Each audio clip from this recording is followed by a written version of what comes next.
Baik, Assalamualaikum warahmatullahi wabarakatuh. Perkenalkan, saya Salsabila Deumani Putri dengan NIM 24 2020 386 121103 dengan Prodi Manajemen Keuangan Syariah. Pada kesempatan kali ini, saya akan mempresentasikan materi tentang penerapan ALMA atau Aset Liability Management pada perbankan syariah. Jadi, ALMA merupakan proses pengelolaan aset dan liabilitas bank secara efektif agar mampu menjaga likuiditas, mengendalikan risiko, serta memperoleh keuntungan yang optimal dengan tetap berpedoman pada prinsip syariah. Dalam materi ini terdapat 4 aspek utama, yaitu manajemen likuiditas, manajemen gap, manajemen float asing, serta manajemen investasi dan pendapatan. Baik, saya akan menjelaskan tentang manajemen likuiditas. Baik, manajemen likuiditas pada bank syariah adalah proses pengelolaan aset dan likuiditas secara efektif untuk menjaga ketersediaan dana dalam memenuhi kewajiban jangka pendeknya, seperti penarikan dana oleh nasabah dan kebutuhan operasional lainnya, serta harus tetap untuk memenuhi prinsip-prinsip syariah dan mengoptimalkan pendapatan dari sektor real.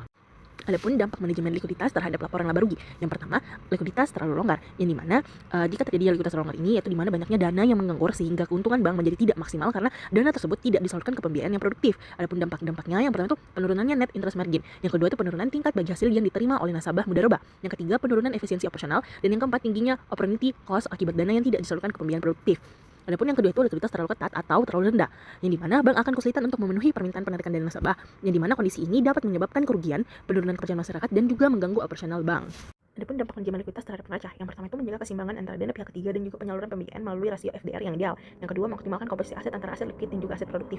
Yang ketiga, melindungi CAR dengan menghindari kerugian likuiditas yang memaksa penjualan aset di bawah nilai pasar. Yang keempat, mengurangi maturity mismatch antara sumber dana jangka pendek dan juga pembiayaan jangka panjang. Yang kelima, menekankan idle fund sehingga meningkatkan efisiensi penggunaan aset secara keseluruhan. Adapun akad yang digunakan, yang pertama itu wadiah dahmana, yang kedua itu mudharabah, yang ketiga qardah dan sima, yang keempat wakalah bil ujrah, yang kelima sukuk ijarah, yang keenam musyarakah.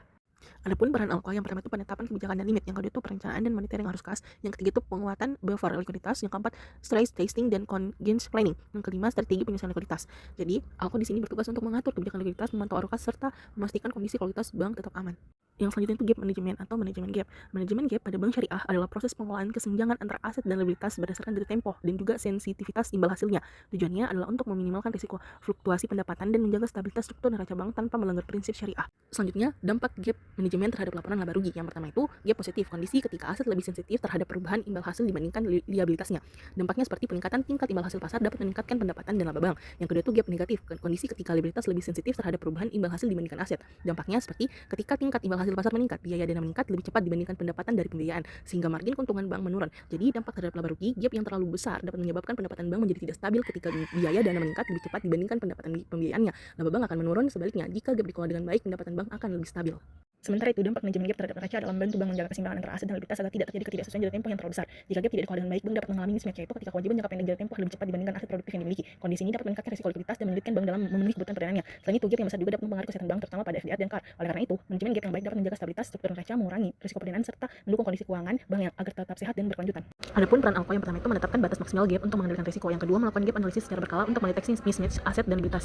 Yang ketiga, menyesuaikan portofolio pembiayaan sesuai kondisi gap. Yang keempat, melakukan stress testing untuk mengukur dampak perubahan kondisi pasar. Yang kelima, menetapkan nisbah dan margin yang fleksibel agar pendapatan bank tetap stabil. Jadi, Alko berperan mengawasi dan mengendalikan gap antara aset dan likuiditas agar risiko tetap terkendali dan pendapatan bank tetap stabil.